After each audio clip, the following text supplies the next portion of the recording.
Adlaw nga Lunes karon mga kaigsuunan, petsa 20 sa bulan sa Hunyo tuig 2022. Ang pagbasa kinutlo gikan sa Ebanghelyo sumala ni San Mateo kapitulo 7 bersikulo 1 ngadto sa 5. Si Jesus mingon ngadto sa iyang mga tinun-an, ayaw ninyo hukmi ang uban aron dili kamo hukman sa Dios.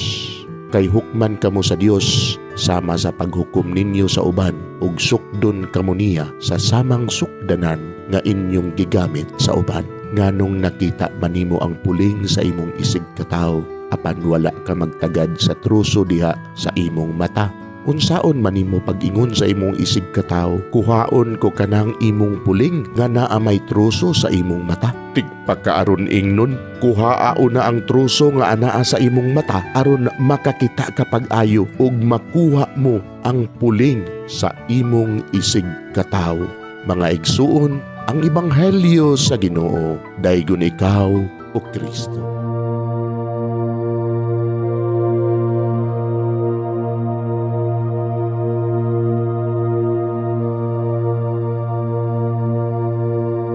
Pagampo sa dili pa magsugod sa trabaho. Magampo kita. Sa ngalan samahan, sa Anak ug sa Espiritu Santo. Amen. Langit no namong Amahan, sa among pagsulod nining trabahoan, among gidala ang imong presensya uban kanamo. Among gipamulong ang imong kalinaw, imong grasya, imong kaluoy, ug ang imong perpektong hanay sa among mga trabaho. Among gipadayag ang imong gahom labaw sa tanan diha sa mga butang nga among mahimo, masulti, mahuna-unaan ug mahukman sulod nining adlaw. Ginoo, nagapasalamat kami sa gasa sa kinabuhi niining bagong adlaw, niining kahigayunan nga kami nakasulod sa trabaho ug mamahimong parte niining nga grupo. Salamat sa mga gasa nga imong gitugyan kanamo. Hamong gamiton kini diha sa pagimaya kanimo. Hatagi kami sa kusog ug kadasig sa pagbuhat sa among mga trabaho. Panalangini ang among mga proyekto, mga ideya ug kusog aron sa ingon bisan sa pinakagamay namong mga kalampusan, magahatag kini sa imong himaya. Ubani kami Ginoo sa among pagtrabaho nining adlaw. Puna kini nga lugar sa inspirasyon ug kusog. Tabangi kami nga magtrabaho isip usa ka grupo nga mapakita sa usag-usa ang kamaayo. Himua kami nga maayo nga makabot namo ang mga butang nga kinahanglan namong buhaton. Himua kini nga lugar nga puno sa kalipay ug panagihigalaay.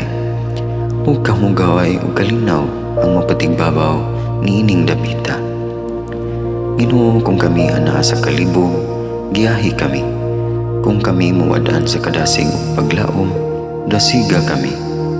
Himua nga ang trabaho nga among gihimo ug ang paagi sa among paghimo niini makahatag unta kini ug hugot nga pagtuo, kalipay ug pahiyom sa tanan nga among mahimamat karong adlaw.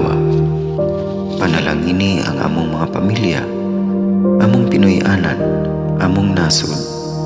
Himua nga magmatidud-anon kami sa pagtagad ug pag-amuma sa kalikupan ug sa tanang may kinabuhi diha sa pagbuhat kanamo sa pagkabot sa imong pangandoy alang sa hustisya ug kagawasan.